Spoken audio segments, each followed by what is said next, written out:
computing, there's okay, got it. Okay, it's being recorded. Great.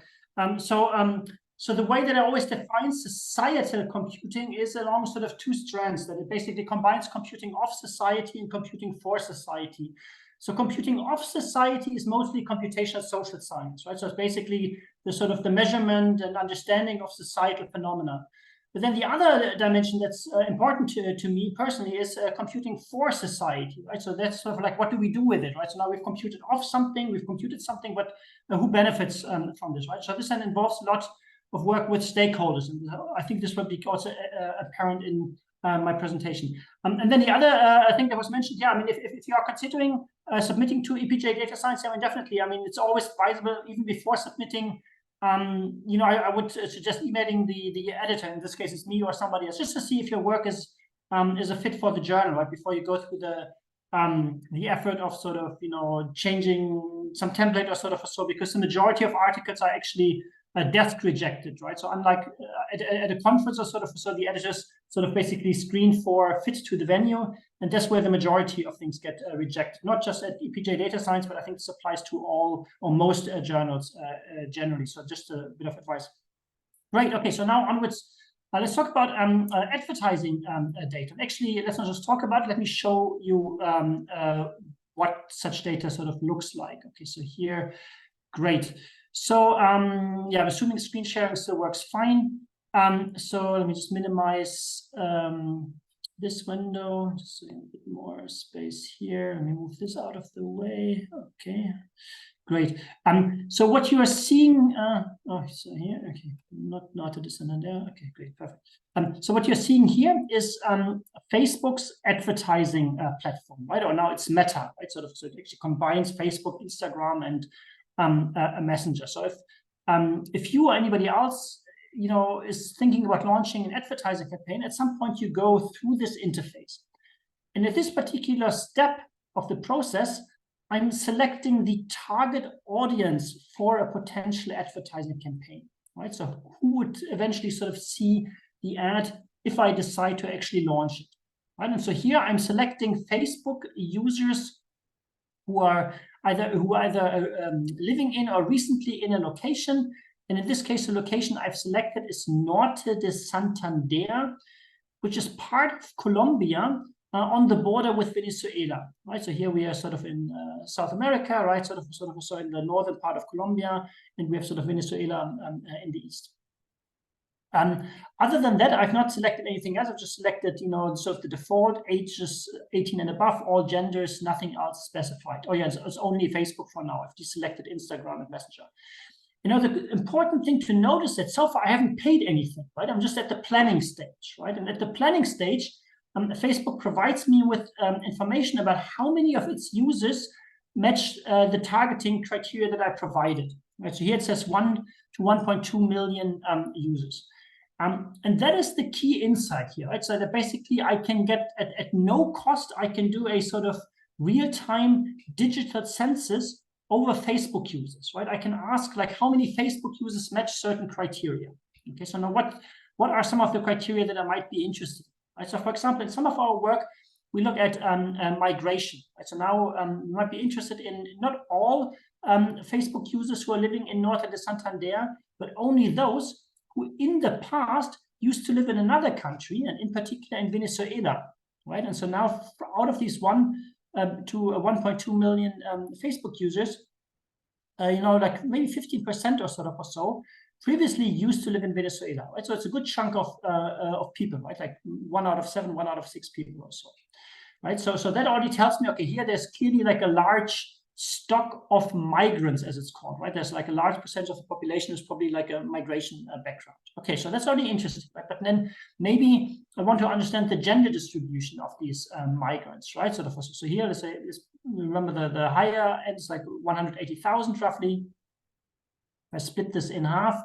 Okay, it's pretty much split exactly down the middle, right? Like sort of so, or down sort of, you know, sort of equally distributed between men and women. Okay, that's already interesting. Okay, right? So now maybe I want to understand the socioeconomic situation of these migrants. Okay, how would I do that? Right? Like sort of, so sure, I could try to look at what they're interested in, right? How many of these are interested in jewelry or something, or I don't know. But there's actually like an easier way to do this by looking at the devices they use to access Facebook. Or actually, I had so far everything was already within Android. I'd forgotten that I'd set this. So now let's move from Android to just iOS. And we see there's a much smaller number, right? And so there are very few Facebook users who used to live in Venezuela, who are now living in this part of Colombia, who are using iOS devices to access Facebook, right? And this tells me something about sort of socio-economic situation, right? So let me show you a couple of data visualizations just to illustrate just how much information you can get through this platform. Right, before I do this again, so everything I showed you is publicly accessible, right? So this is, you don't need any special permissions or sort of, so you just basically follow the steps of signing up for a Facebook account, and I'll share some URLs just a bit later. But just to illustrate first, just how much data is available, right? So here's data that we collected a couple of years ago, right? So this is already a bit old, sort of 6 years ago. But just to illustrate what's available, sort of, so not so much the recency of the data, right? So here we collected data for New York City at the level of a zip code, right? So for every zip code, we would collect data about how many young women are using an iOS, etc. So in each of these sort of zip codes of New York City.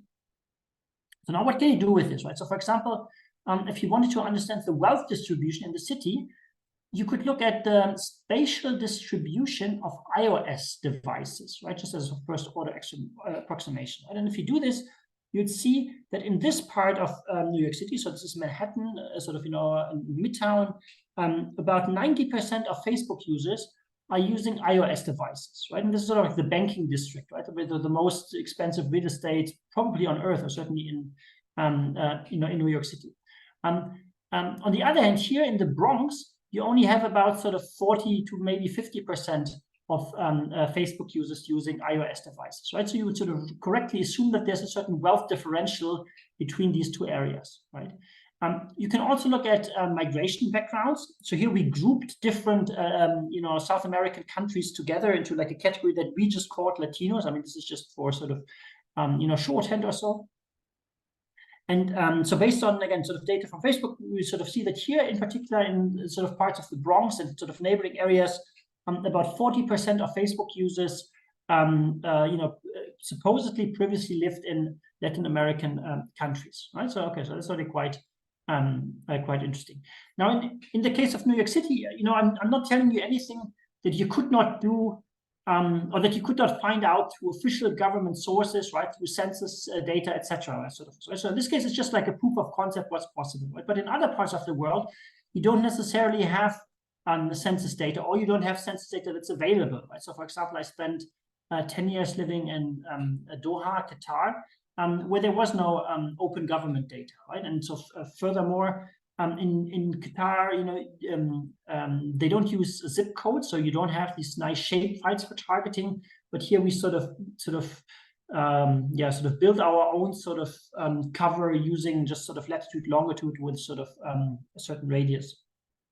And so now, if you wanted to understand the population in Doha, again, you can sort of do this through the advertising data, right? You can sort of look at, let's say, people who used to live in Nepal, right? So their density is highest in the industrial area.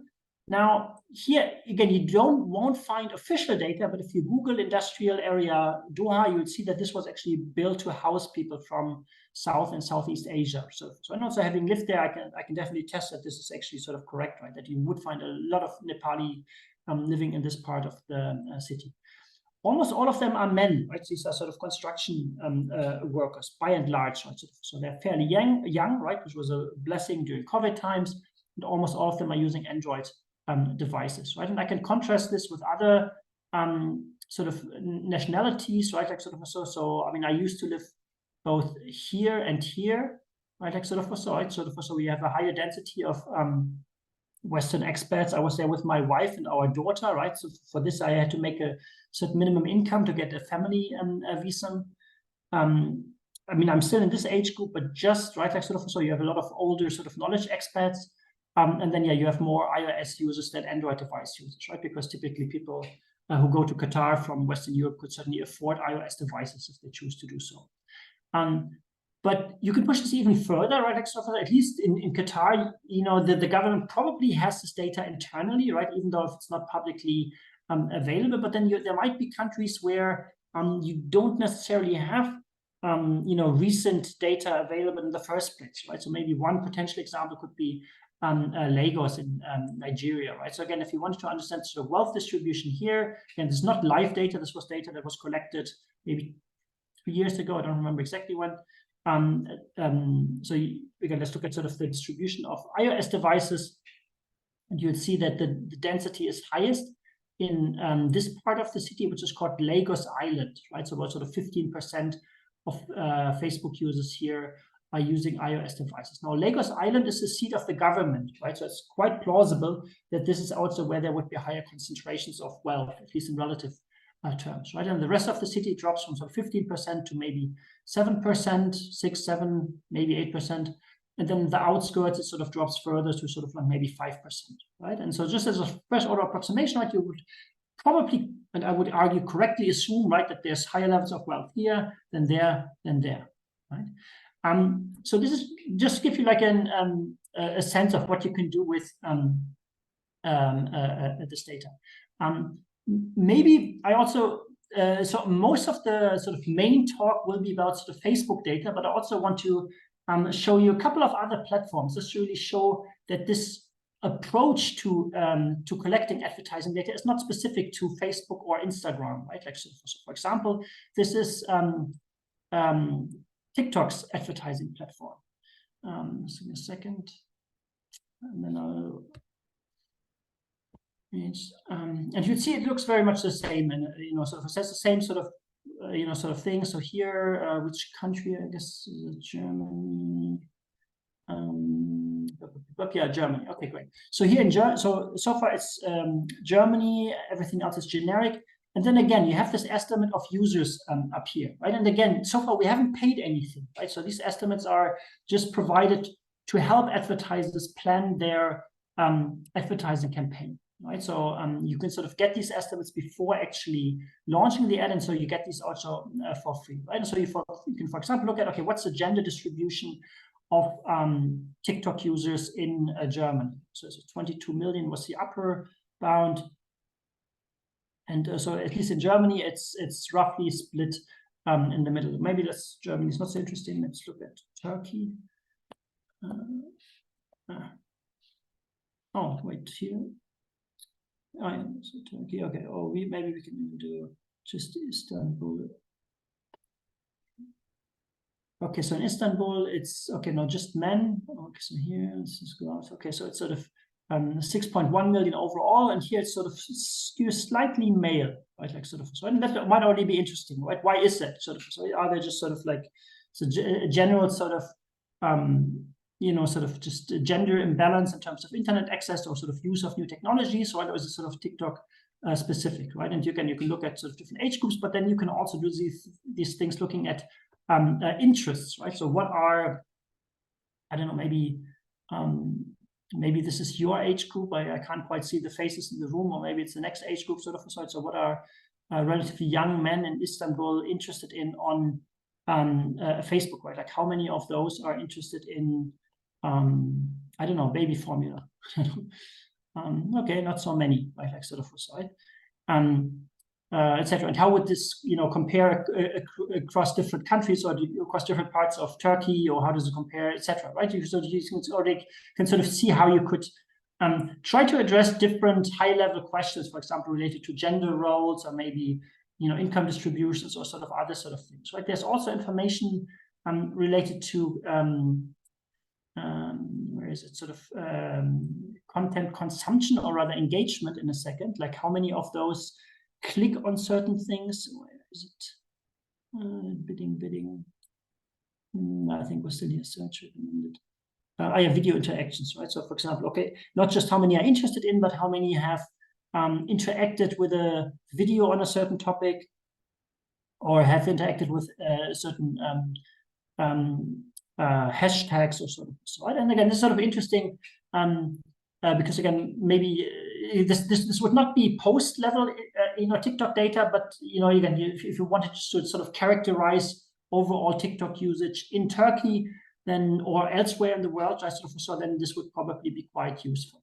And I'll show maybe one or two more, but again, the whole point is that anything that has targeted advertising has a platform like this, right? So we've done this in China using Weibo, in Russia using Kontaktier, like anything that has a platform like this. So I'll just show like two more. I don't want to bore you with all of them.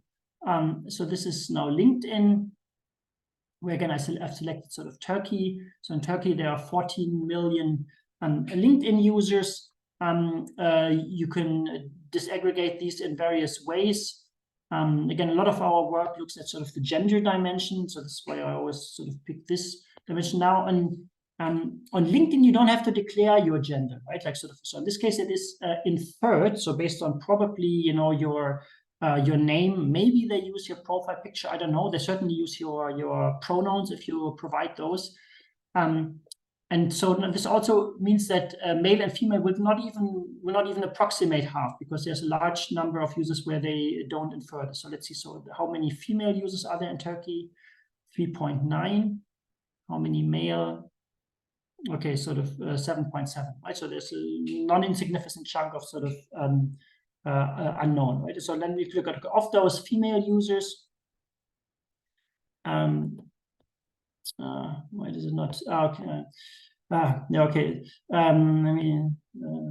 Well, this is some weird bug in the interface. So I'll, for this particular campaign, I'll have to create a new campaign. But okay, let me remove this, and I'll show you.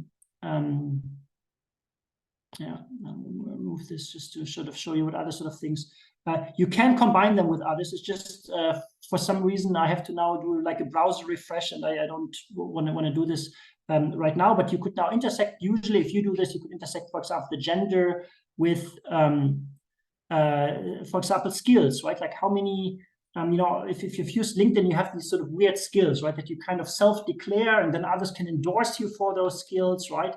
But you could look at how many women in Turkey have the skill, whatever that means, artificial intelligence, right? Or I don't know, maybe something related to blockchain or something, right? Or you could look at job seniorities, right? Like how many are at a certain sort of job, and of course, there are all these sort of selection biases, etc. So that then makes sort of interpretation of these results tricky. I'll show one more, Twitter, right? Because of course now there's also a lot of talk about, not just talk, right, about basically API access disappearing completely. I think at least sort of 2-3 days ago, right now, sort of scraping has essentially become impossible for now. But Twitter also has an advertising platform, right? So you will not get any tweets, right? In none of these approaches, you would get any individual level data, right? You will always get these aggregate anonymous counts, right? That's all you would get, right? But if that's all you need, then maybe that's good enough for some questions, right? So for example, in Turkey, there are between 11 and sort of 12 million Twitter users. Again, you typically don't declare your gender, but Twitter runs an inference algorithm on it, right? Because advertisers sort of demand this, right? Like in a sense. So let's see. So 12 million. Yeah. So it skews quite heavily male, sort of so, right? Similarly for the age range, right? You can declare your birth date. You don't have to. And so, this will be now partly based on, some machine learning classifiers. So let's look at certain age ranges. I don't know. Okay. I guess it's obvious, right? Most of these will be in this age range. So then you have the usual device type. You also have language, which I didn't show before, right? Like how many speak, or maybe English.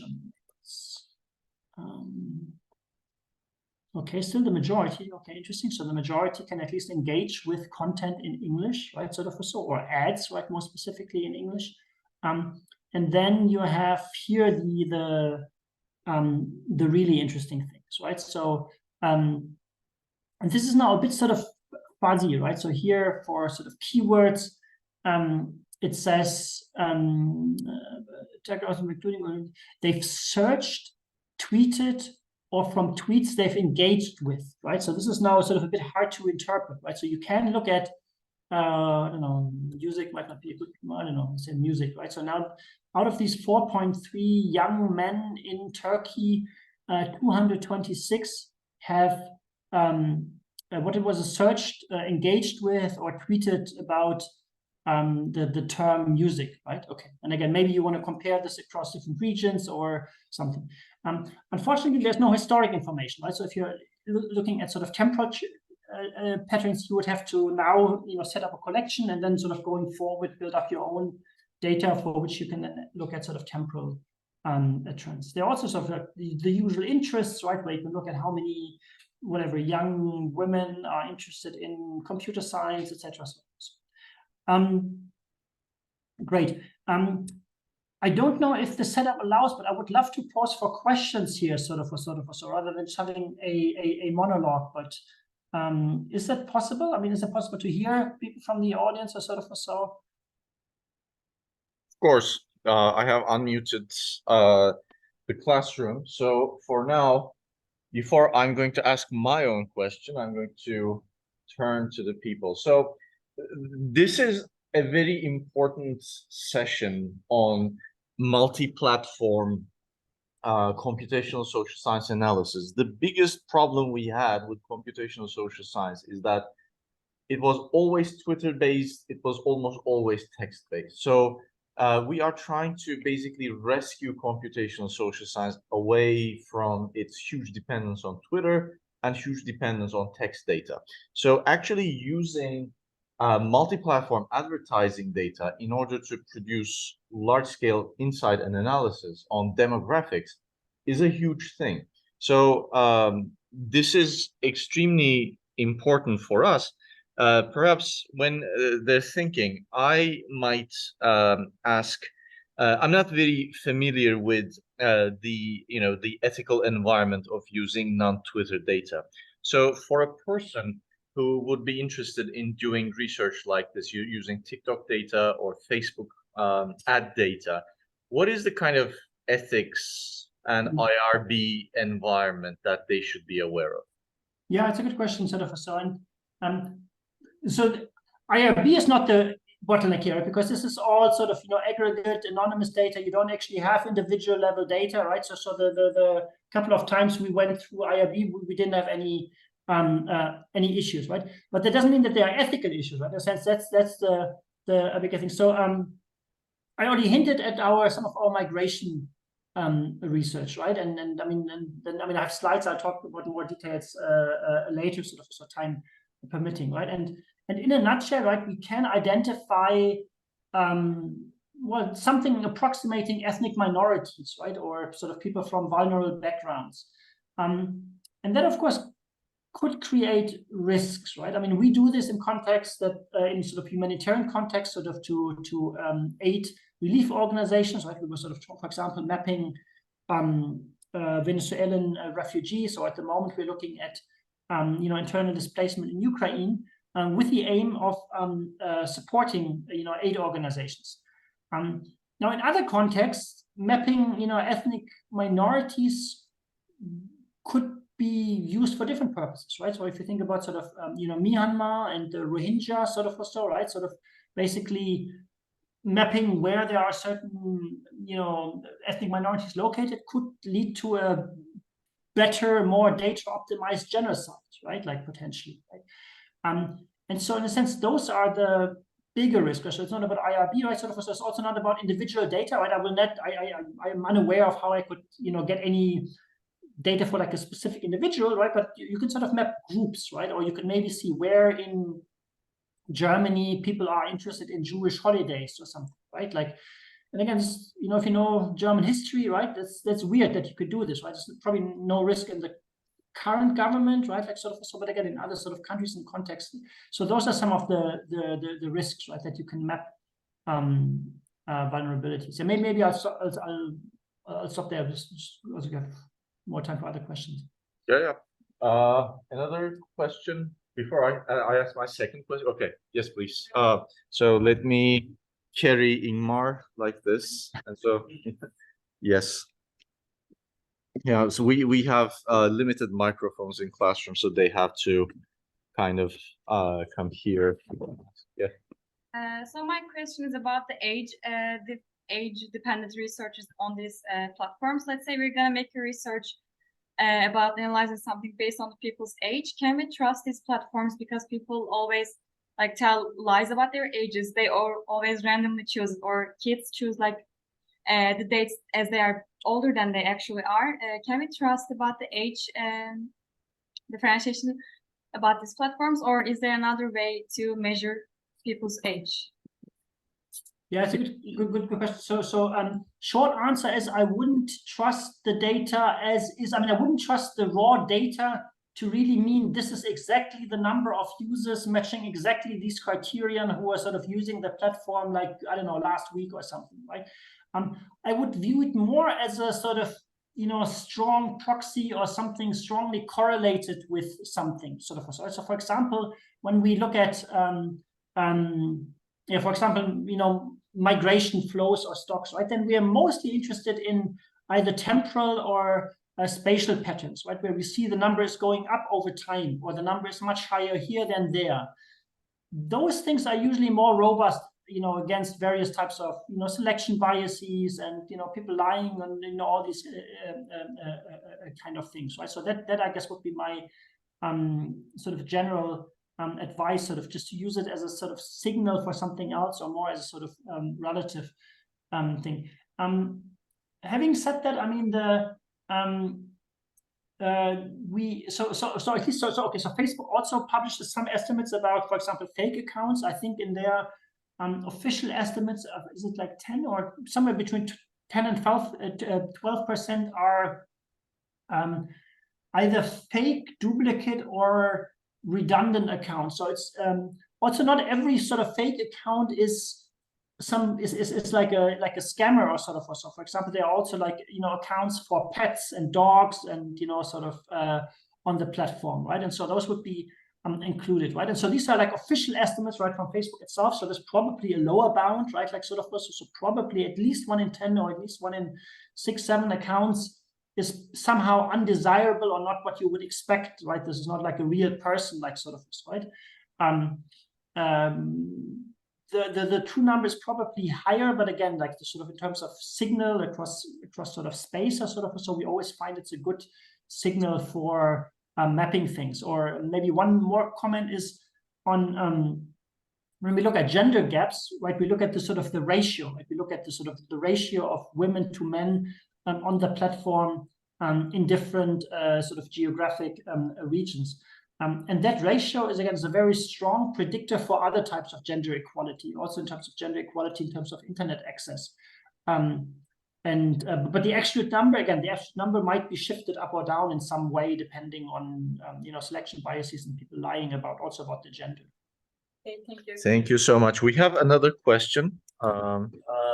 Thank you for the presentation. I just wanted to ask a question that based on these tools that the platforms are providing for us, for example, to advertise or kind of target specific groups of people in the social media, I wanted to know, is there any way to measure the impact of the, let's say, these advertisements and see how much, to what extent we kind of affect the society? Is there any way to measure these stuff? Yeah, that's a very good question. Not directly, not without running an ad, sort of, or so, right? Like, I mean, oh, I forgot. There's this famous saying. I forget who said this. I want to give credit, but I forget the name, right? There's sort of, someone says, you know, like half of the money spent on advertising is wasted, right? I just don't know which half, sort of, right? Because, you know, sort of, so because like a lot of money you spend just doesn't have any effect, sort of, so, but it's hard to measure the effect, right? Like in online advertising, people would typically measure at least clicks, right? Where you say, okay, at least if somebody clicked on my ad, that's already some sort of expression of interest, right? And then maybe, you know, they would also, you know, put some sort of tracking code in their website where you can then look at whether somebody clicked on your ad, sort of converted, right? They actually purchased something on your website after buying, right? Like sort of so.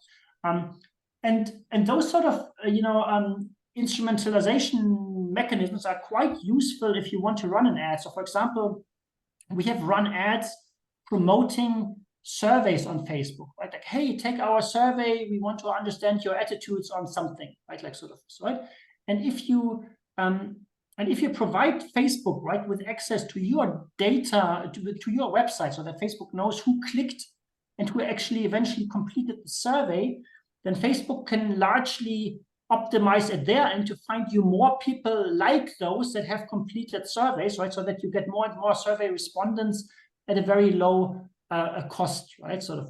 So there, at least you can try to estimate, okay, how much did I pay to get a survey response, which is not the same as changing opinions in sort of society, right? Like sort of, so like the another measure that we've done on sort of advertising effectiveness, we looked at promoting diabetes screening in Indonesia, where we were basically trying to see what sort of messaging is most effective in getting people to go to a doctor and get their blood sugar measured. And there we relied on so basically people could then volunteer their email address, and if they volunteered their email address, they were contacted a month later, and we would ask, hey, did you actually go to a doctor? Did they actually find something, right? Like sort of, so again, and that allowed us sort of to indirectly measure how much did we have to spend for one newly diagnosed diabetes case. Again, there's not large scale behavior change, but at least it does, help us to quantify certain costs for certain behavior changes, or at least certain behaviors to a degree. Other than that, it's difficult. I mean, there are some natural experiments, right, that sort of look at even like advertising. So, for example, I think related to the what's it called, the football, the World Bowl, no, not World Bowl, Super Bowl, right? Like sort of, like in the US, right, where you have these typically TV ads, right, that are really, really well done. It's like, the best done, advertising of the whole year. And then people look at, after a company puts their ad on there, like, do then sales go up like in the couple of weeks after, right? Like sort of compared to sort of pre-Super Bowl periods, right? Like sort of so. And there is some effect there, right? Like sort of so. But anyways, but largely it's really difficult to like measure any type of advertising effectiveness. The last thing I'll mention there is that again, through this whole digital angle, instrumentalization is getting better and also getting into the offline world, right? So, for example, Facebook, Google, all of them, they provide an option to monitor offline conversions. The idea being the following: suppose you are Walmart, right? So Walmart has a website, right? You can go to walmart.com and you can order things online, right? That's fine. But of course, Walmart also has many brick and mortar stores, right? Sort of, so that you can maybe you browse what they have in store, right? You browse their website, but you don't buy anything online, right? You say, now I know what I need. Let me just drive down the road and let me pick it up, sort of, right? And then you could say, well, was this like successful advertising or wasted advertising, right? Because you didn't buy anything online, right? But after browsing the store online, you went to the physical store, right? And that is traditionally very difficult to measure. But now Google offers this, right? Because if you enable your sort of Google Maps for like live traffic or sort of, so Google knows where you are, right? Or if you sort of enable like location tracking on Facebook, Facebook knows where you are, right? And so then Google can sort of link the ads you saw and the websites you visit, right? Like as a sort of after clicking on the ads to the actual places you go to, right? And doing this then actually gives Google, Facebook, and sort of these sort of data giants a way to tie your online behavior to your offline behavior, right? At least to the locations you visit, right? And that's something that we are also interested in, right? We try to, for example, sell fresh air, right? We said, okay, here, this park is, our storefront, right? If you go to that storefront, and what we are selling is not literally fresh air, but like a healthier life. Hey, go to this park and exercise, right? Like sort of, so, and then we want to see, hey, do actually people go to this park and exercise? And in that particular case, we didn't get data because I think we didn't get enough conversions, because this sort of conversion monitoring only starts, I think, after a couple of hundred people convert, right? Just to protect sort of privacy, right? Like sort of, right? And so I think there we were just, too small fish for this to work, right? But sort of conceptually, right? Like if you had something bigger to sell, if you were to do this for all parks in, Turkey or something, right? Like, or something bigger, right? Like sort of, so then you could maybe see, okay, I ran my ads and you spent a couple of $1,000, and in response, a few hundred people went to certain locations in response, right? And you could try to measure. Again, you don't know who, right? But you just know how many people went, most likely as a sort of causal effect of you running the ads. Thank you. Thank you so much. So maybe we can continue with Sure. your session. Yeah. So that's another Sure. Q&A later on. Yep. Sure. Yeah. Absolutely. Yeah. No. It's just helpful for me. Also, like I want to give such. Thank you so much. So right. Yeah. So I gave this sort of yeah. You saw, and again, this is accessible for yeah, it's accessible for free, and you know, their APIs, etc. Sort of. So we already hinted at a couple of sort of things that you can do with this data, right? You can try to monitor or map poverty, migration, gender gaps, public health, right? Where you can sort of try to see what people are interested in, for example, right? Are there people interested in, I don't know, healthy food more in some areas of the country and others, or something like this, right? I will drop these. I mean, I will share the slides, but there are a lot of resources online already that help you get started. One excellent resource was created by Joao Palotti, who's a colleague of mine at QCRI, but then who also spent some time working at the World Bank, where he created this nice introduction tutorial, or I don't know what you want to call it. That is the first part is about Facebook, and then the second part is about LinkedIn, right? It sort of walks you through how you get your token and how you sort of, you know, can sort of get data. So that's sort of one thing I would highly recommend. I would share these links, but in case you have a way to sort of screenshot, in case you are also following the video online, these are probably the 4 most helpful resources. So the first is the one that I just showed. Then there's another one from a former colleague of mine that gives detailed steps for creating a Facebook access token. Then there's a bit bare bones sort of tutorial that is basically like a Google Colab, where you can, once you have your Facebook access token, you just sort of insert your access token, and in the Google Colab you can sort of start collecting some Facebook or Instagram data, right? It's the same API. There's just one thing you have to change, one small thing. And then also there's an even cruder sort of version to collect TikTok advertising data. TikTok advertising is slightly different. It works more like LinkedIn and Facebook in the sense that they don't use HTTP GET requests.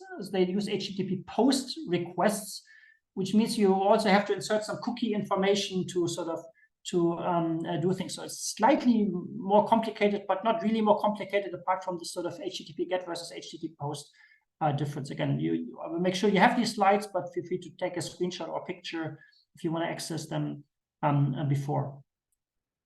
Great, I showed these demos. Okay, so now I'll just do a bit of a deep dive into different examples, and I want to be mindful of time, so we have more time for questions later. Okay, great. So the first study I want to present in detail, was joint work with UNHCR, UNICEF, and an NGO called IMAP, where we looked at the Venezuelan exodus. So just a tiny bit of context, right? So we started this work in 2018 when I was actually connected by UNICEF, who were interested in better understanding the situation at the time, right? And at that time, so here's estimates for 2019, which are somewhat similar, right?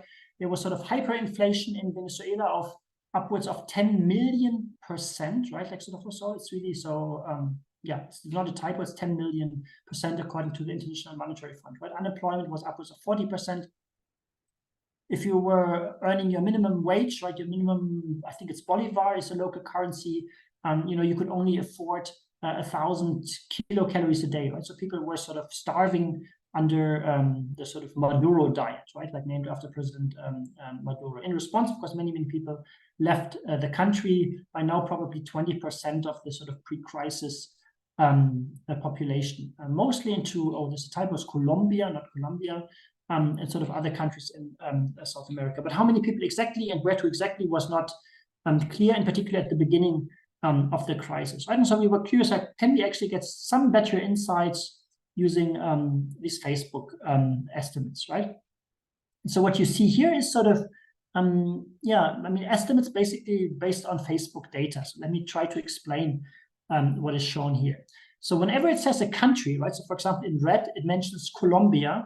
there's always a host country, right? Everything you see here is always Facebook users who lived in Venezuela, right? But then were living in this case, Colombia, right? Now for the host country of Colombia, you have these this bar, right? And at the lower end of the bar, you just have the raw number of monthly active Facebook users who, in this case, is in June 2018, were living in Colombia, but previously lived in Venezuela. Right, so this gives us some estimate. Right? And we already spoke a bit about data quality before, but if we assume that there's no false positives in this, right? Like every single time Facebook says this person lived in Colombia, in Venezuela, right? That's actually true, and there's somebody from Venezuela. Then this would be a lower bound on the number of refugees and migrants from Venezuela, because of course not everybody is on Facebook, right? So we somehow have to correct for Facebook penetration. Now we don't know the Facebook penetration among Venezuelan refugees, but we can try to estimate them, estimate it in a crude way, and we do this as follows. We basically look at what's the total number of people living in Colombia, like everybody. What's the total number of Facebook users in Colombia? Okay, so that means in Colombia, the host country, the Facebook penetration is maybe 60%. So 60% of the population, has a Facebook account, and so 40% is missing. And then we would assume that the same applies to Venezuelans who live in Colombia. That's a big assumption, right? Under that assumption, and under the assumption that there are no false positives, this upper bound would now be like the true estimate. It's probably an overestimate, right? Because probably the Facebook penetration among migrants is higher than among non-migrants, right? Because they have higher need to connect and stay in touch, etc. Right? And so this gives us like a plausibility estimate, right? It's not a formal mathematical upper or lower bound, but just the way the data is generated. Probably that means that the true value is between these values, right? Like, or the hand wavy argument. Okay, so this is what we get for Venezuela. Now, how good are these estimates, right? Like, you can always come up with some number, right? Like, but is it a good number, right? Like so one number to compare against are these numbers here. So these are now estimates for all of Latin America from different UN reports. And so they need to be compared not to the numbers in red, which are just for Colombia, but to the numbers in gray, which are for all of Latin America. Right? And you see that they are somewhat similar, right? So probably the Facebook estimates are slightly higher, but they're at least similar order of magnitude, right? Right? And so it's like, yeah, maybe, right? Maybe Facebook is correct, maybe not, right? Because of course also these reports are not accurate, right? And you see there are two different methodologies, used for different reports, and they also come to two different conclusions, right? So the dots is one methodology, the triangles is a different methodology, and they already come to different conclusions, right? So we kind of like, yeah, is it good or not? So we try to do more validation by looking at subnational data, right? And so this is now data from within Colombia, right? And so here on the left, you see data that was collected by the Colombian government between April and June 2018, based on surveys and voluntary self-registration. So basically, people were asked, welcome to Colombia, please register yourself at the local, municipal office, right? So we know where you are and where you live, right? And that led to the data you see on the left. On the right, you see estimates derived from Facebook for data collected around the same time. Right? And you see some similarities, right? Norte de Santander here on the border, both estimates show like large numbers and very, very similar numbers. But then further away from the border, in particular here in Bogota, in the capital, Facebook would suggest a much higher number than in official statistics, right? And so who's wrong or who's right, right? In a sense, the data on the left is gold standard government data, right? That's ground truth in many tasks, right?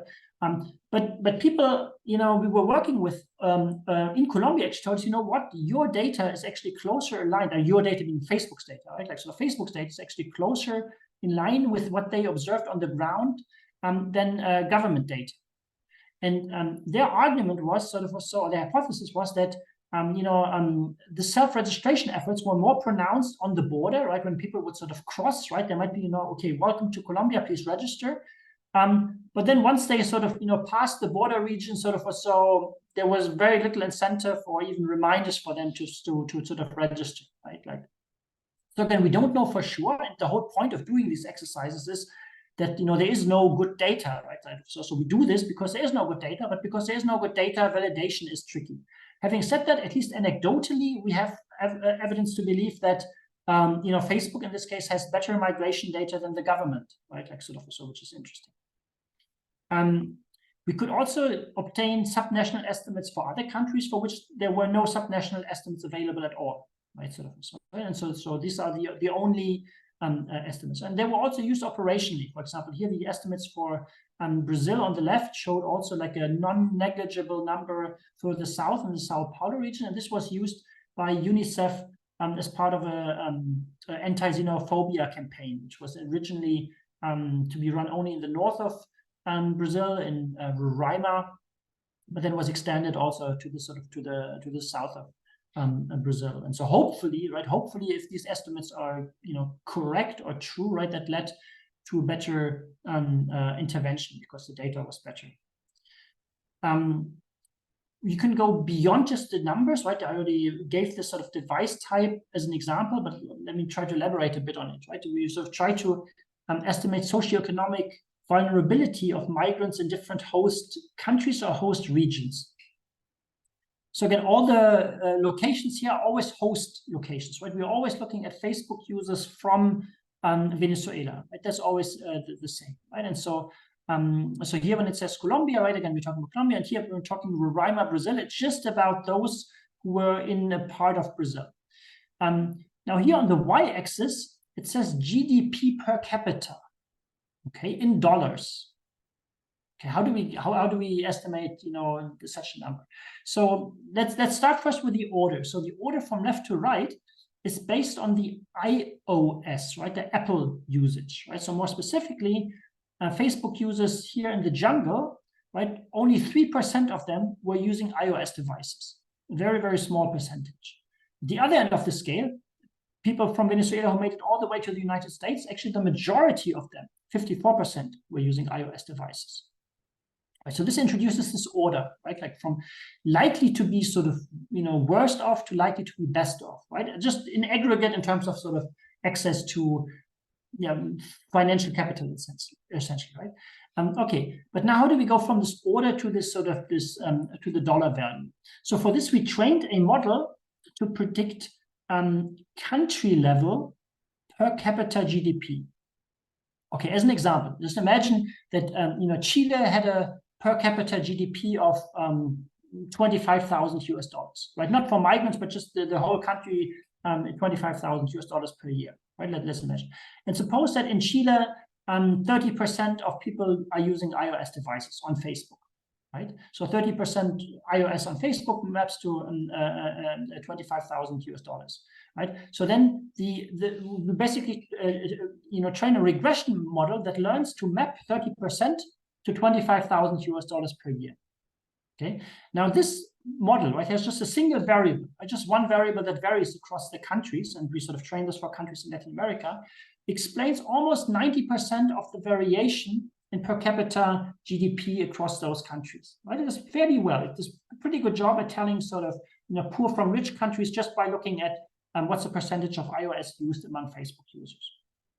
And this model is then applied to these subpopulations, right? So if these people were a country in Latin America, this model would predict that this country had a per capita GDP of maybe 4,000 or so US dollars, right? Like sort of, so it's a relatively poor a country, right? And so basically that's how these estimates are defined. Now, there's certainly variability, right? So for example, it also depends on the training set, right? Like if you add or remove a country to the training set, right, then your model sort of changes a bit. But what we are reasonably confident sort of saying is that there are these three groups, right? So that sort of people who basically made it only to Colombia or sort of Brazil or sort of neighboring countries.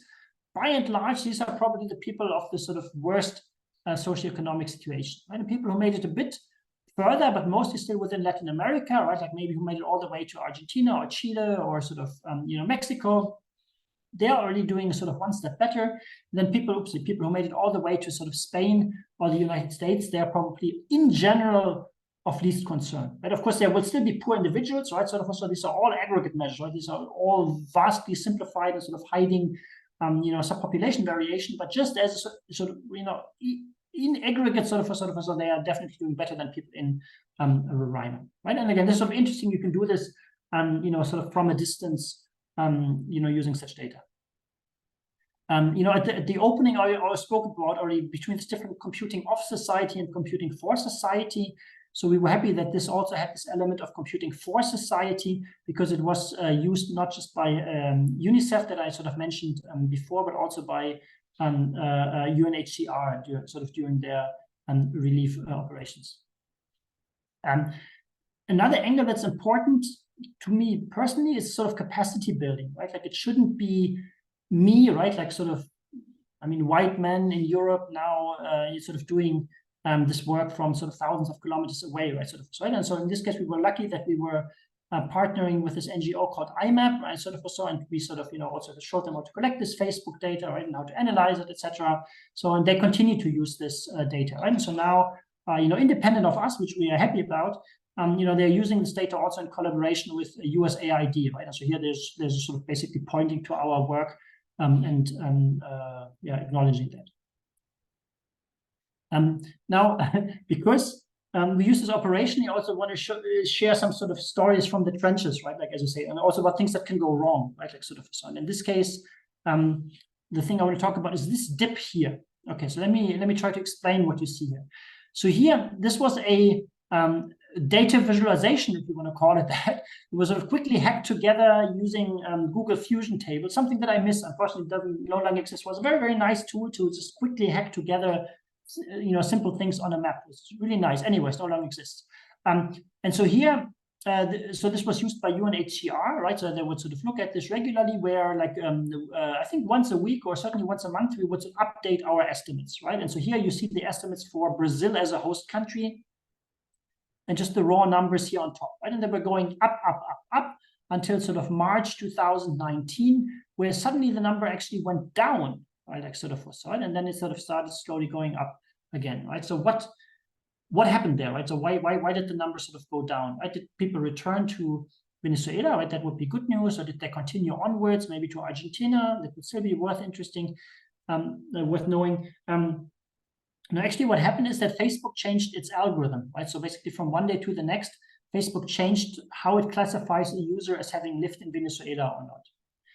How do we know? I mean, it would have been nice if somebody at Facebook had, told us this, and they knew we were doing this work.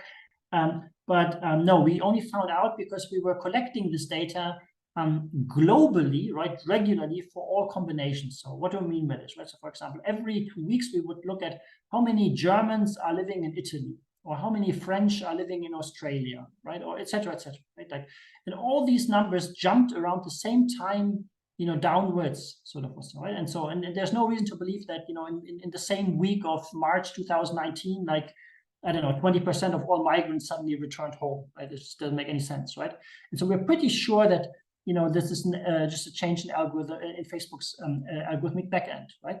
And this also shows you some of the challenges, right, with using such data. I mean, either operationally or for research, right? I mean, we're sitting on top of this black box, and I mean, we have some ideas on how the black box works, right? I mean, I don't know the exact specification, but I can sort of have a reasonably educated guess into at least the features that go into the classifier.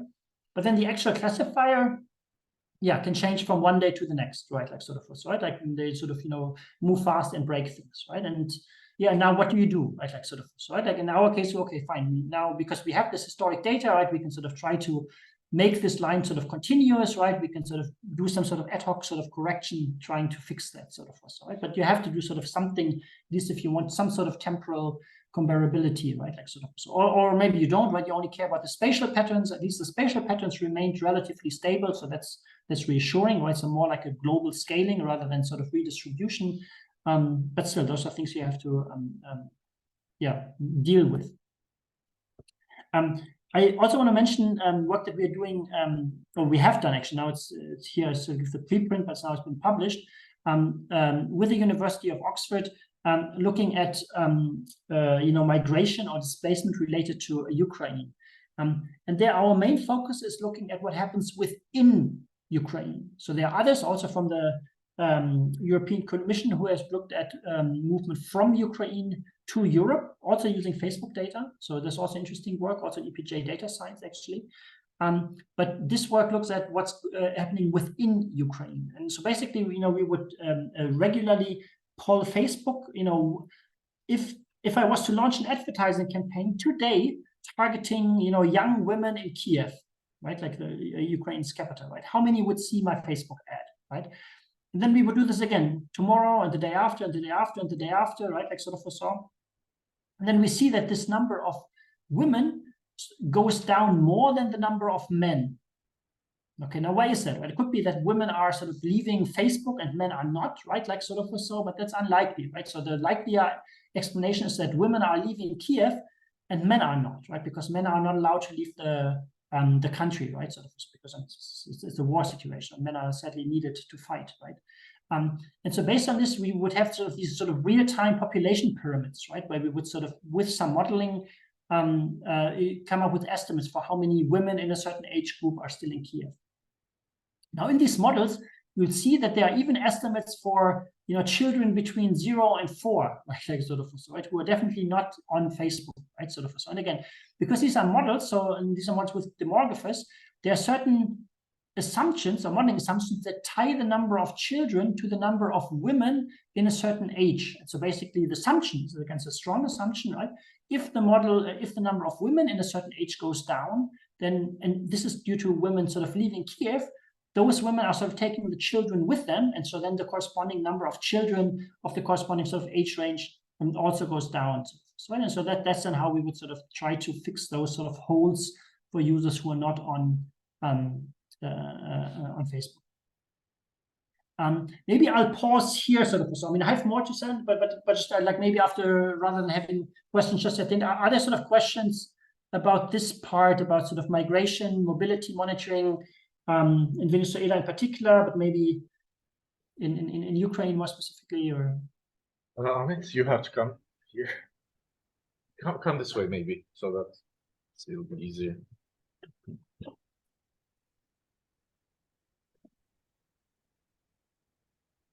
Hello, Professor. My question is about, like, to what extent can we get detailed information about the ethnic groups or minority groups? For example, if you want to make research about, like, the ethnic immigration and ethnic conflict, for example, to measure the tensions between different ethnic groups based on their immigration data, is it possible? Thank you.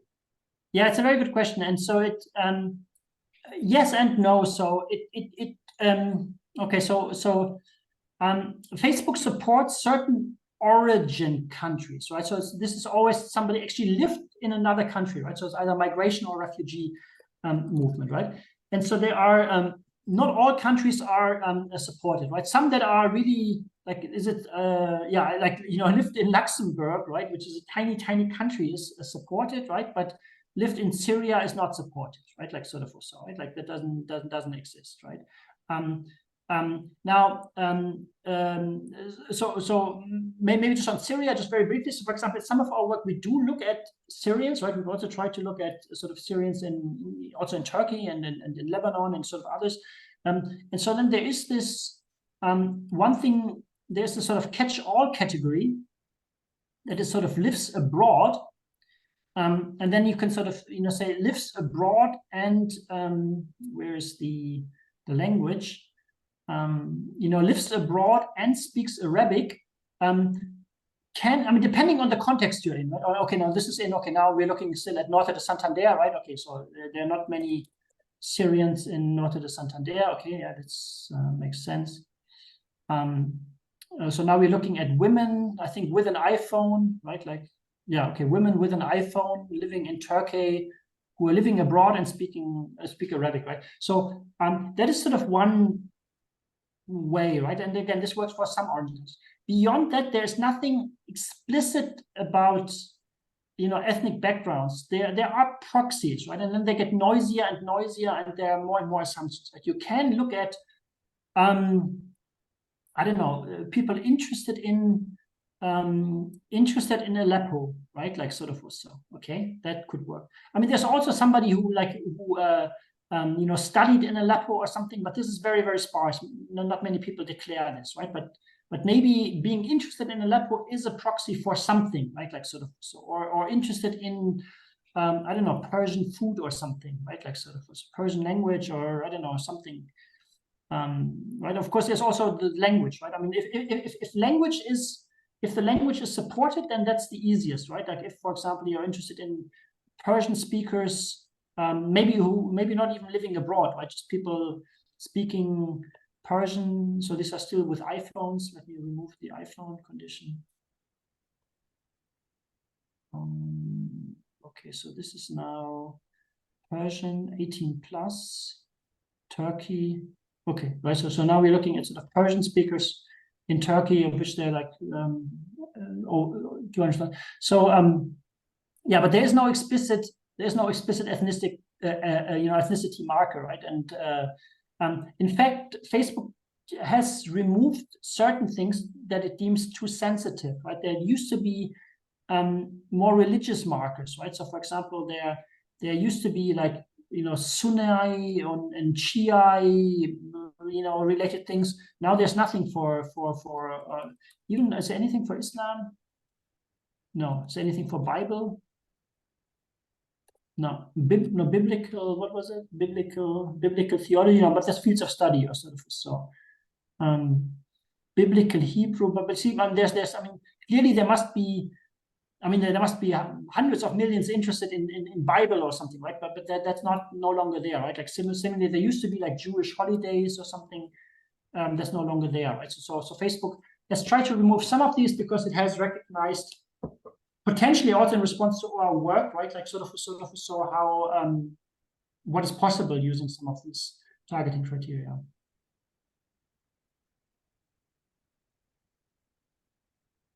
Other questions or? Questions? Do we have any? No, I think we can continue. Yep. Then okay, good, great. Then I'll continue with the next part, sort of. So the next example is looks at the gender dimension in particular. And this is joint work with an NGO called Data2X. XX as an XX chromosome, maybe not the best name, but sort of just to show that they're interested in sort of gender or women-specific sort of data, and then also on the with in particular Riti Kashyap at the University of Oxford. And so yeah, in this line of work, we basically try to map digital gender gaps, right? So now about 60% of the world's population have internet access, right? That's amazing. So I think about how quickly that came about. But of course, this is not equally distributed, right? Like so in countries such as Niger, for every 1 woman with internet access, you have 3 men with internet access. Iraq is doing somewhat better at a ratio of 1.2, but far from equality. But both Niger and Iraq are sort of positive examples, because these countries actually collect and report this data, right? I mean, they make themselves, accountable, right? They're saying, hey, we know we are falling short and we want to improve, right? But about half the world's countries don't even bother collecting gender disaggregated internet data. And it's also not always so easy if you think about it, right? Because, for example, you think, okay, well, if somebody gets a SIM card, they have to provide a passport, right? So clearly the mobile phone operators have that information.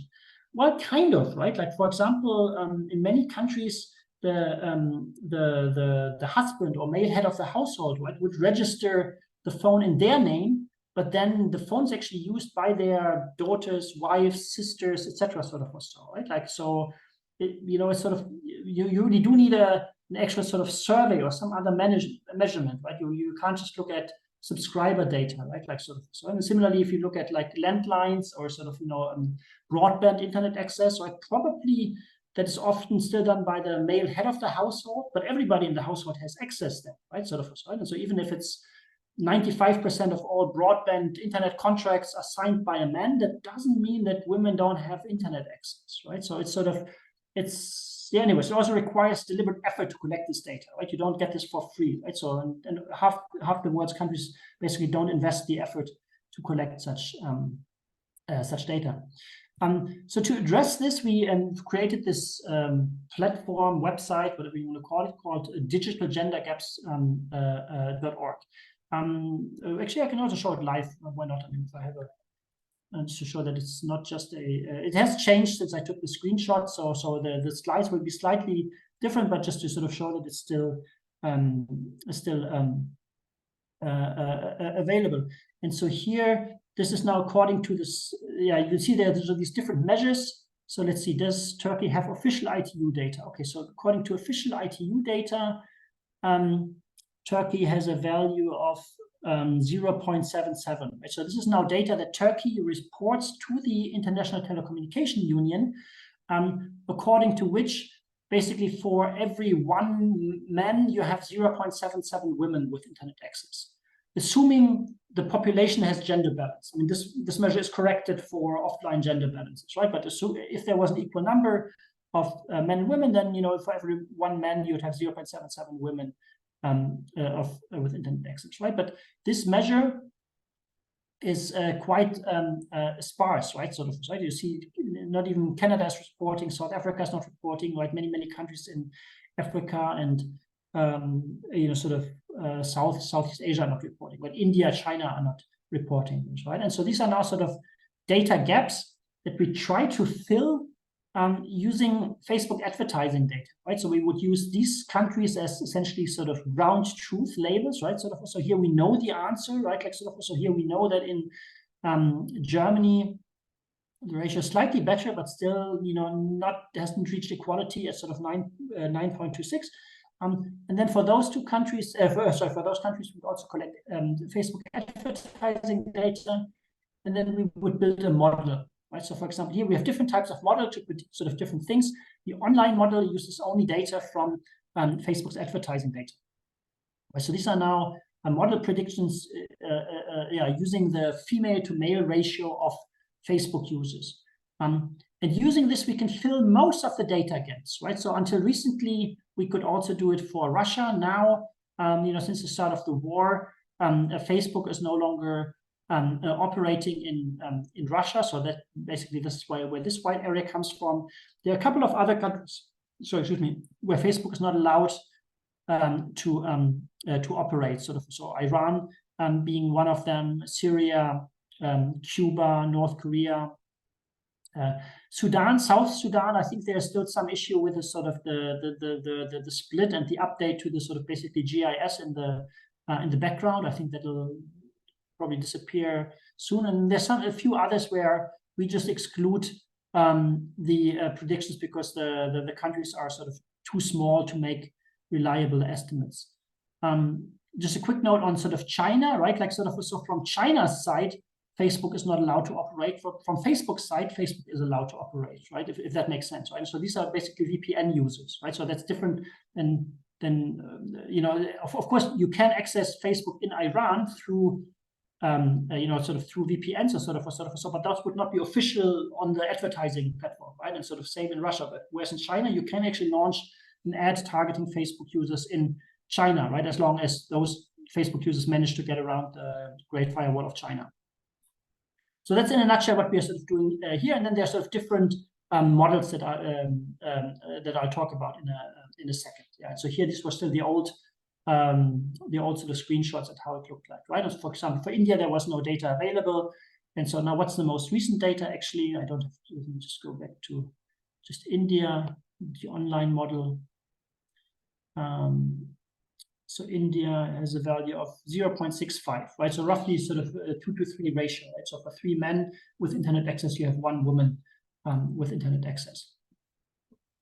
Right, so now we have these different models. How do they compare? So let me first, again, explain how these models work. So this is the online model that I was sort of showing before. It has essentially only one variable, which is this Facebook gender gap, the ratio of sort of female to male Facebook users. There's also the constant offset or, you know, intercept or sort of, but this doesn't vary across the countries. So sort of just adjust the level in a very, very simple linear model, right? So this is literally y equals, mx plus b, right? Like this is sort of the simplest linear model that you can sort of think of.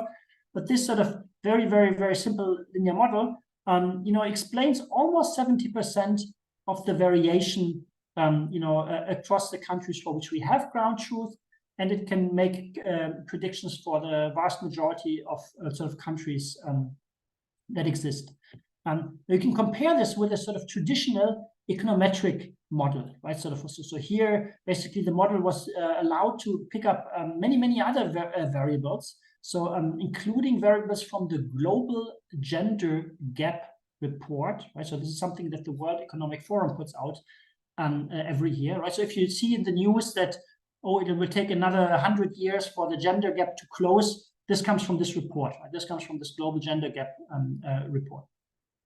And so here, this model, with some feature selection, picked up some variables, not all variables, but it actually, even though it had access to these other variables, it sort of didn't perform as well as a model with just a single Facebook variable, right? And furthermore, it couldn't make quite as many predictions because these variables are not as readily available as the Facebook one, right? And for Facebook, we even just artificially limited the number. As I mentioned, we could do even more predictions if we included sort of smaller countries. Then if you combine sort of both types of data sort of also, right? Like if you run a model that let it use whatever it sees as most predictive, it definitely picks up the Facebook variable, it picks up some other variables as well. And then it actually, can explain almost 80% of the spatial variation, but of course it can't make quite as many predictions, right? Sort of, so that's the basic idea. We were again happy that this was not just an academic exercise. It's now part of the SDGs Today portal as one of 3 data sets on gender equality, right? So the other 2 are essentially from the UN themselves. And so there's only one that sort of comes from this collaboration with University of Oxford. At the moment, with support from the Gates Foundation, we are doing essentially very, very similar exercise, but doing it subnationally, right? We are also bringing in other variables, also derived from satellite imagery and other health-related measures, and sort of to try to create sort of high-resolution maps of internet of gender disaggregated internet access. Okay, well, I will continue for now, and then we'll have maybe questions again after. So that was on the gender front. So the last example I want to talk about is about mapping sort of wealth and or poverty, so the dual. And this is joint work with UNICEF Innovation and with a data science startup, probably now already company based in the Philippines called Thinking Machines.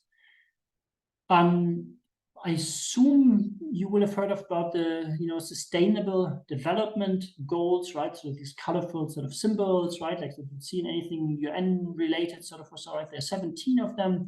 The first one is no poverty, right? So that's of course one of the sort of key goals of sort of development should be the eradication of poverty. And actually globally there have been major advantage, right? Like in particular in sort of China and India, right? Like over the last sort of 40, 50 years, actually the world has improved, right? But of course, nevertheless, there's a long way to go.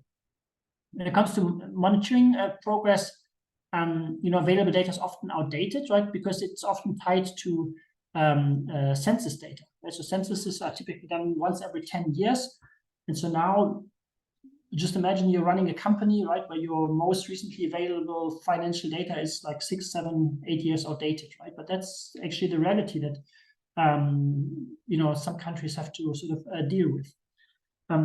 If the data is available, it often makes spatial granularity, right? I mean, because if I just tell you, here's this whole province of Turkey with like, 30 million people or something, or sort of so has this average income level. Okay, what do you do with this, right? Like, how do you reduce poverty, right? Like for sort of operational purposes, you need something that's much more fine-grained, right? Like ideally you want something at the sort of subsidy level to actually run interventions, right? And then even if it is spatially disaggregated, it's typically not gender disaggregated, right? So maybe you know, there is an area, there is wealth available, but it's all controlled by the male head of the household, right? Sort of, right? And so that it, you know, the region might look good on paper, but it sort of implicitly, you know, it's only good for half the population. So is there some way to have gender disaggregated poverty estimates or income estimates or wealth estimates, right? Oh yeah, here, so this is, sorry, I forgot. So here you see the most recent census data available, right? So in this case for income, right? So for Mali is 2009, Jordan 2010, etc.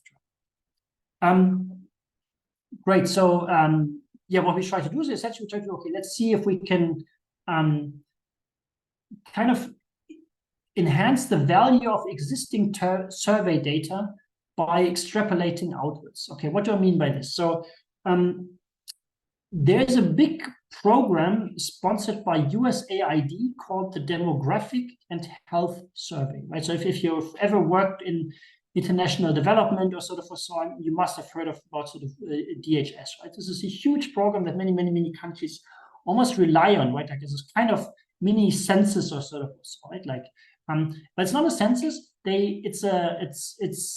It's a sample, right? So they pick certain clusters in the country to make sure it's sort of nationally representative, and typically it's also representative at the admin 1 level, sort of like at the sort of state level or the province level. And then in each sort of province, they would pick certain clusters. Think of clusters as like villages or sort of neighborhoods, and in every sort of neighborhood, they would sample about 20 households, and then they would answer questions about asset ownership, right? They would sort of knock at somebody's door and say, hello, good afternoon. Do you have a fridge? Do you have a motorcycle? Do you have a mobile phone? Do you have a toilet? Do you have, you know, running water, etc., etc. Sort of, so they ask a lot of sort of questions about assets, right? So about physical sort of things, or okay, maybe running water is not directly physical, sort of, you know, static thing, but you know, you get the idea. And then they would compile all those answers into a single index using principal component analysis, right? Sort of, you know, sort of the one dimension that best summarizes the sort of different answers, right? And then they say, okay, in this you know, cluster, you have a wealth index of plus 5,000. Here you have a wealth index of minus 3,000. The value itself doesn't mean anything, right? Plus 2,000 doesn't mean $2,000 or $3,000, right? The only thing is sort of zero is like global average, and then that's basically it, sort of, right? And then you're just like the higher, the more positive is more stuff, the more negative is sort of less stuff. And so this wealth index is then often used as a sort of proxy for, yeah, just relative levels of sort of wealth, right? Or asset-based wealth, I should sort of say, when it comes to sort of planning interventions. But again, it's not a survey, so it's not all, sorry, it's not a census. So, you know, in India, you would maybe have 28,000 locations, which sounds like a lot, right? But for 1.3 billion people, it's actually not that much, right? And so the question is, can we sort of extrapolate out, right? So we know the ground truth, right? We know the answer for some locations. Can we predict the answer for other locations, right? So this is what we sort of try to do here. This is sort of kind of, yeah, sort of nowcasting, or what do you want to call it? Unfortunately, the Facebook data is not 100% temporally aligned. So when we did this study, the most recent data for the Philippines was from 2017, and from India was sort of 2015, 2016, but we collected Facebook data in 2019. Okay, this was sort of the setting we were in. First note, and again, in this, you already saw this in the migration setting, right? So one problem we come up that comes up again and again in sort of work is the sort of ground truth data we train our models on is often not that good, sort of, or so, right? Okay, let's look at this particular sort of case, right? So first there is a sampling noise, right? Again, they for like a given location, they sample, right? They don't pick every single household, right? They sample 20 households, right? And so you would imagine, okay, if you sample another 20 households, you get different answers.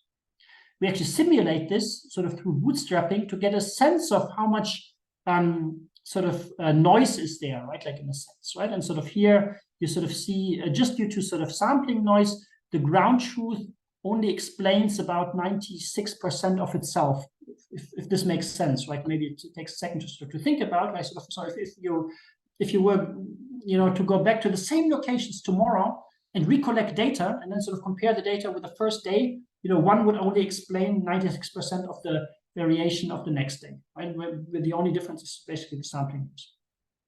But then there's another sound of sort of source of noise, which comes from a deliberate spatial perturbation. So basically, to protect privacy, DHS doesn't report the true location of the clusters, right? So they perturb it up to, I think, 5 locations in an urban setting, and up to up to 5 kilometers in an urban setting, and they perturb up to 10 kilometers in a rural setting, right? Again, sort of to protect privacy. And so we sort of simulated this, right? Basically by assuming the current locations are true, and then running this perturbation and sort of putting it to other locations, and then sort of trying to basically map the location sort of to the closest now perturbed location to sort of see how much noise that introduces. Right? And that introduces quite a bit of noise, where again the ground truth sort of from one day to the next would only explain maybe 87% of itself. And anyways, if you then put it together, there's kind of like an upper bound that the ground truth only explains 84% of itself, right? Like basically, if you were to exceed this, then you're just overfitting, right? Of course, you can always memorize the data and build a model that explains more than this, but keep this in mind as a reference. Sort of 84% is essentially an upper bound, just given the data noise.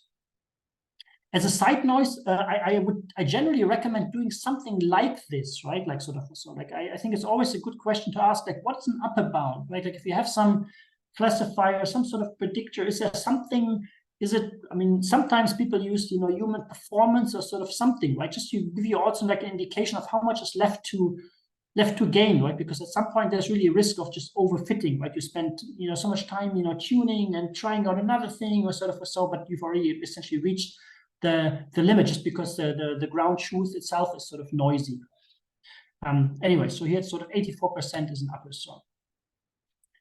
So now we have ground truth, right? Right, and then it basically becomes a standard regression task, right? So I basically like we know the target variable we want to predict, right? DHS wealth index. We have a bunch of features, right? Like in particular from Facebook, and we're trying to find some function, right, that sort of uses the features to predict that function. And at this point, there's no innovation, right? You can try whatever you like, right? I'm sure you've taken courses on, machine learning or so, right? And probably some sort of forest-based approach or typically works best. And also in this case, just experimentally, right? We tried out a bunch of stuff, but sort of gradient boosted trees essentially worked best, right? Just empirically, right? But actually linear methods are not so much different, but anyways, in this case. So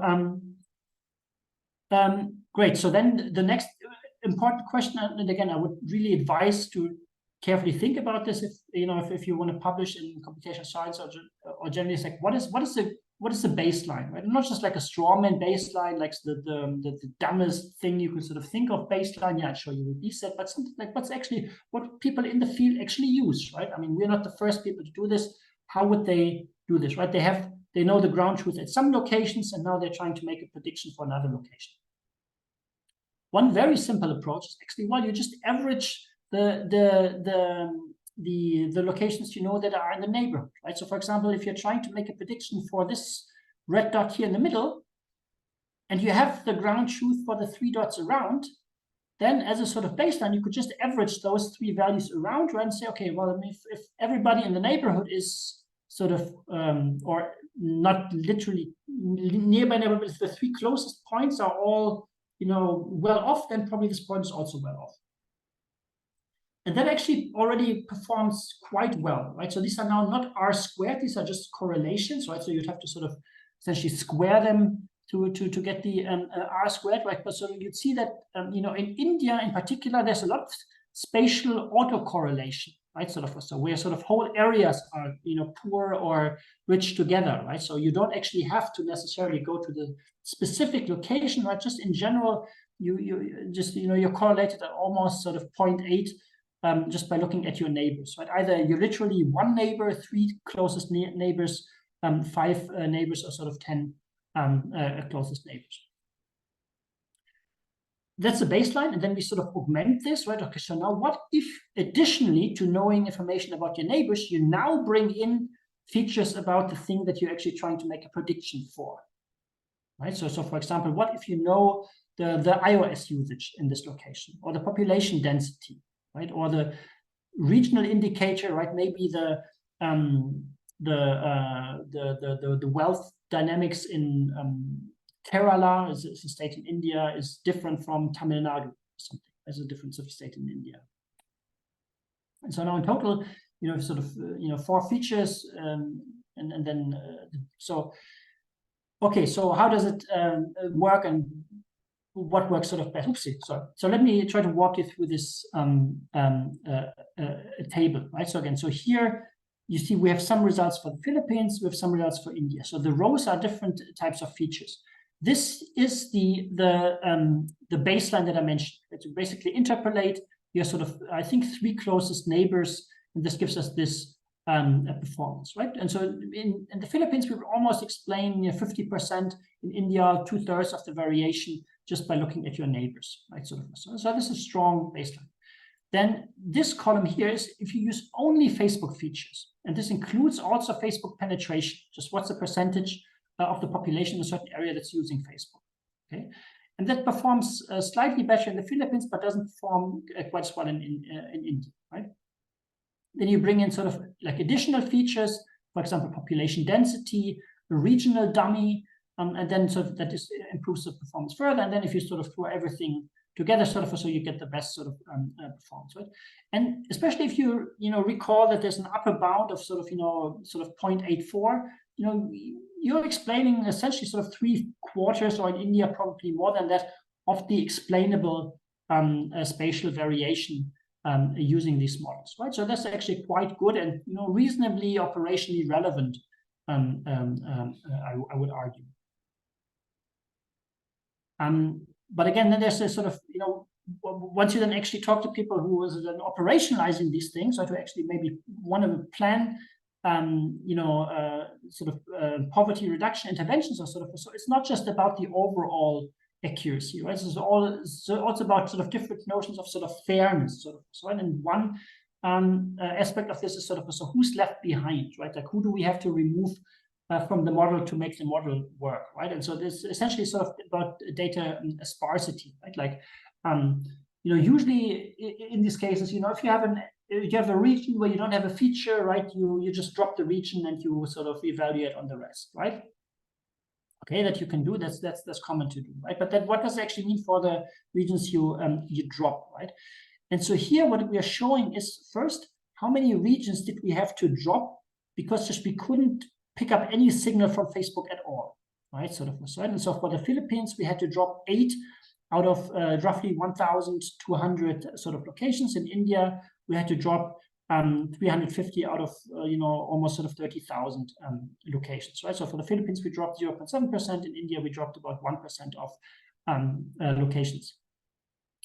But unfortunately, those locations, right, like so we dropped, were about half a standard deviation below the wealth index, right? So probably those locations where we cannot make a prediction for are actually locations that are particularly poor, right? And that's not perfect, sort of, right? That's certainly not ideal, and certainly something to be aware of, right? Like so then when you try to impute those messing values, or sort of, so at least you should be aware there's not just white noise, or not just global average would not be a reasonable imputation strategy, right? Probably those locations missing are among the poorer locations. Another aspect that's worth looking at is your sort of model performance across the spectrum, right? How does your model perform for the rich versus the poor, right? Like if your model differentiates really well among the rich and the super rich, sort of, or so, okay, but that's irrelevant, right? Like, I mean, for poverty reduction, like, doesn't matter, right? Like once you're above a certain cutoff, who cares, sort of, so it's more important to differentiate between the very poor and the sort of getting by poor, sort of, right? And here, sort of, fortunately, we don't see model degradation. So let me try to explain what you what you see here. So here on the x-axis, you have a cluster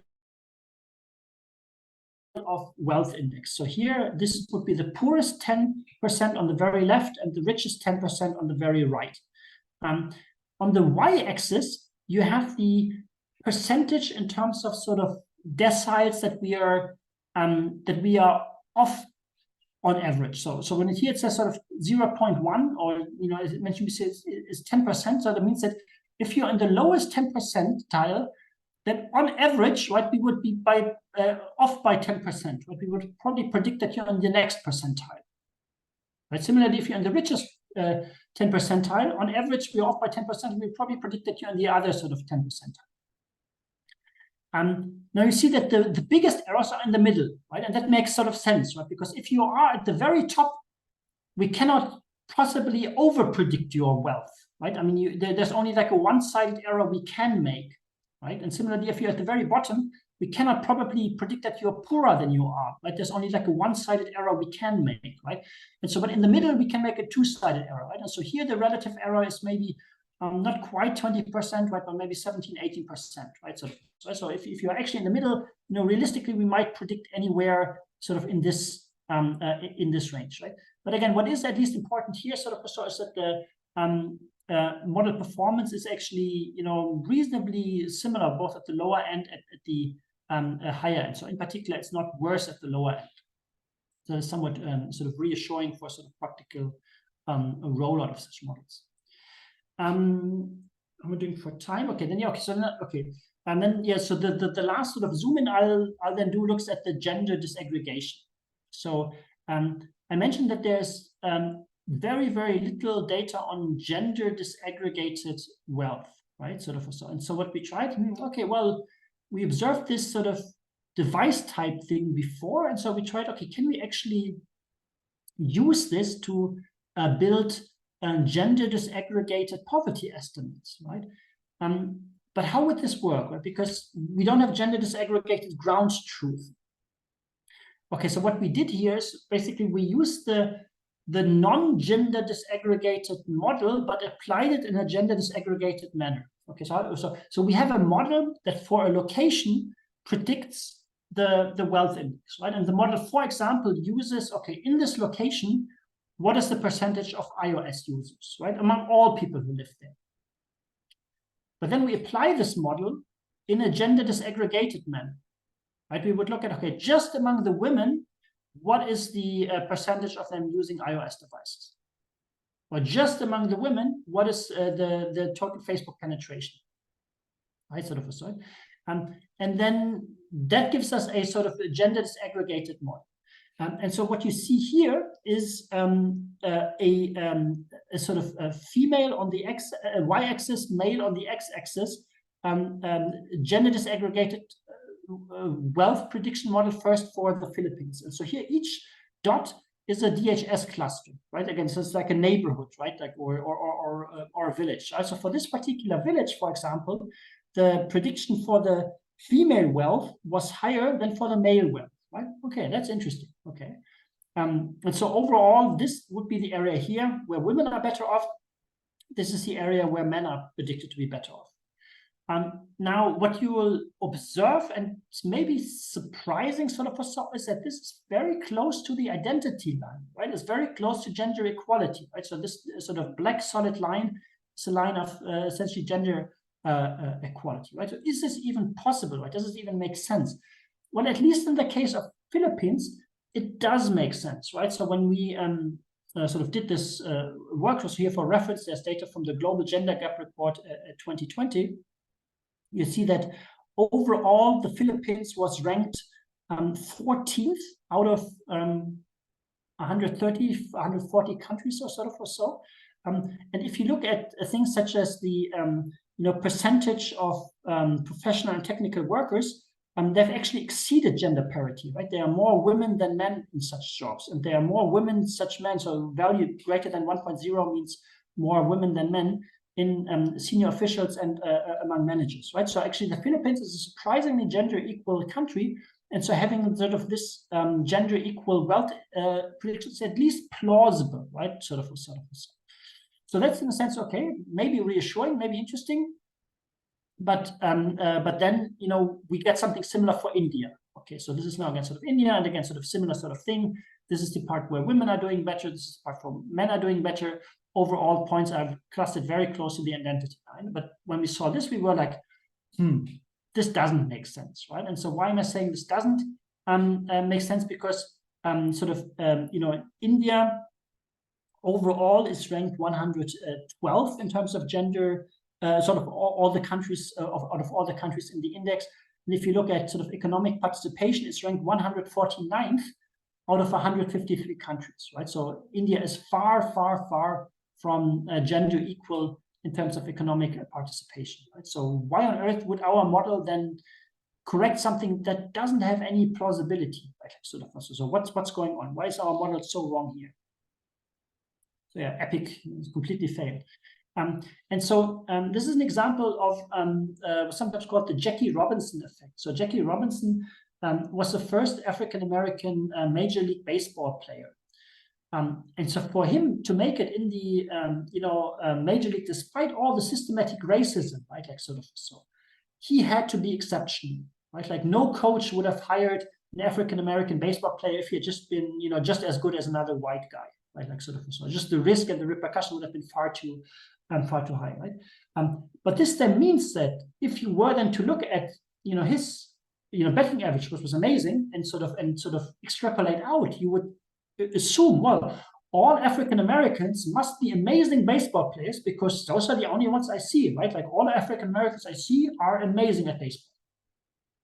How does this translate to sort of Facebook and wealth estimates? Well, there are very, very few women on Facebook in India, right? It's like the women are far, far outnumbered by men in India. But those women who are online are actually more likely to have iOS devices than men. They're also more likely to have PhDs than men. And they're also more likely to have university degrees than men. So if now you extrapolate out from those few women you see, you would assume that, you know, India must be a paradise for women, right? Because all the ones that you see online, they're all doing really, really well and, you know, generally better than the men, you know, on average at least, right? And so based on this then drives this you know, sort of incorrect conclusion, sort of, right? Like sort of so as well, you know, all the women we see have iOS devices, etc. So yeah, there's nothing to worry about, right? And of course that's exactly wrong, right? So now once you know this, right, you can try to correct for this, right? So you know, this feature iOS usage it doesn't make sense in this context, right? When at least in the Philippines, you know, there was sort of gender equality also in terms of overall participation. There maybe it's a reasonable feature to include. In India, it doesn't make sense to include as a feature. So what you can do is you can remove the feature and use other features instead. So for example, one other feature that's also highly predictive is just the Facebook penetration itself, right? Just generally areas where there's higher Facebook penetration have higher wealth index. If you use only that measure and nothing else, you get a not necessarily true, but certainly more plausible value, right? So basically in every single location we looked at, right, you have fewer women than men on Facebook in these different, you know, clusters in India. And based on this, we would predict, you know, lower wealth index for women than for men in this different Indian location. And again, I mean, beyond the specifics, I find this important sort of point, right, sort of to keep in mind. So if you use this data, right, of course there are these biases, right, like sort of so, and they can lead to these very counterintuitive things, right? And there's no way that post stratification or something can fix this sort of also, right? Like if you're familiar with sort of those approaches, right? If you only observe these weird outlier women, it doesn't matter which weighting function you apply, sort of, right? Like sort of, so you'll always get to these sort of really, really weird conclusions, right? So it's sort of yes, those are some of the challenges, right, when you deal with this type of data. Again, it's important for us that this is not just an academic exercise, and this continues to be used by this company called sort of Thinking Machines, again, who do this independently now, which is fantastic because we want to build also capacity. It's not about me doing this work. And so here, for example, now Thinking Machines is doing poverty mapping for UNDP's operational planning, and they're including now this type of data along with other features, right? So for the study, we focused on this particular feature, but of course there are other features that are very helpful for mapping poverty. And of course, in practice, you would use more than just one feature for these things. Again, this is the same links I mentioned before, So I usually have a slide with a summary, So just to quick recap, and then I'll open up again for questions, right? So these, again, most important things to keep in mind. So what I showed is, again, is publicly accessible for free. You don't need any special permission from Facebook or Twitter or whatever, right? So you can, just Google how to sign up for a Facebook account or Twitter or TikTok advertising account, and you will have access to everything I showed. These platforms have APIs to collect such data, So again, there are some links included here that help you get started to collect such data, right? The data you'll get is anonymous and aggregate, so privacy is not the biggest concern, right? That we also spoke about, right? So there are other concerns, right? There are certainly ethical concerns around this, and there are risks of abuse, and and you can identify potentially vulnerable groups and all these kind of things. But it's not about privacy, right? Because people hear advertising and immediately think privacy is. I don't think that's the biggest risk. There are risks, but those I think are not it. If you want to use it, again, it's I think there's still a lot to be done, but there are certain challenges, right? Biases that I mentioned, right? Certainly not representative data, right? We already spoke about quality issues. People are also lying, not just who's on the platform. Another big challenge is there is no temporal history, right? Like if you want, I'm really interested in what happened around the presidential elections and how many people liked the presidential web campaign site or something, or so. You can't go back in time. Like you can collect data for the upcoming things, or so, but you can't collect historic data through these platforms. And maybe I'll stop there, and again we can have more questions and discussion. Thank you so much, Ingmar. Let's give a round of applause to Ingmar. This was absolutely fantastic. Now, all of you saw how the experts actually start with the biggest and the simplest of questions, and then the kind of sophistication in terms of methodology and in terms of the technique with regard to how they answer these big, simple questions at a very high level of precision. And throughout this presentation, you saw how easy, how seamless it was for Ingmar to zoom in, zoom out, mid-level, macro level, micro level, collecting data, analyzing data. It was absolutely fantastic. I would call this like a master class in data science. So thank you so much. We have a ton of questions, but the problem is we do not have sufficient time for these questions because we have to hop on the bus, go on to horrible Istanbul traffic. What I will do is that I'm going to collate questions from the participants here, and perhaps we can send it to you via email, either get a reply via email, very short answers, nothing big, or maybe like a 5-minute or 10-minute additional session later on where we can do like a question and answer, because unfortunately we have to leave right now. But sure. Thank you so much, Ingmar. This was amazing. This was fantastic. Thank you so much for joining us. We definitely have a ton of questions. We're leaving early, not because we don't have questions, it's because we have so many questions, but I'm going to send them to you in a more efficient fashion. So thank you so much again. Sure, yeah, thanks. I'm sorry if I ran over, then maybe I was just but it's fine. Okay. There was a change on our end, so nothing. Okay, sorry. Okay. Thank you so much, Ingmar. Take care. Thank you, bye-bye. Thank you so much. Bye-bye. Bye.